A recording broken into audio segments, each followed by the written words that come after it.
بسم اللہ الرحمن الرحیم۔ آج میں آپ کو وہ چیز دکھانے جا رہا ہوں جو شاید کہ اس سے پہلے آپ نے وہ آبشار نہ دیکھی ہو۔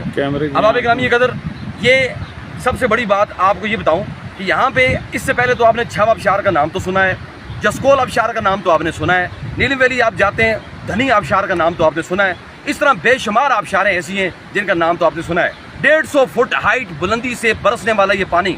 یہ خوبصورت جھرنے اور یہ خوبصورت سفید پانی، یہ جو آپ کو نظر آ رہا ہے ہماری بیک سائڈ پہ احباب گرامی قدر، اس کو کہا جاتا ہے اللہ رب العزت کی قدرت کے کرشمے اور اس کی قدرت کا یہ شاہکار ہے۔ یہ وہ علاقہ ہے جب آپ چناری سے 13 کلومیٹر مسافت کا سفر طے کر کے ڈمٹیری کو پل کے اوپر پہنچتے ہیں، وہاں سے دو رستے جدا ہوتے ہیں، ایک آپ کو چھم آبشار کی طرف لے کے جاتا ہے اور دوسرا آج جس مقام پہ ہم کھڑے ہیں وہ آپ کو یہ جگہ ہے، اسے کہا جاتا ہے نردجیاں آبشار کے نام سے جانا جاتا ہے۔ احباب گرامی قدر یہ 2 کلومیٹر یا 3 کلومیٹر کی مسافت پر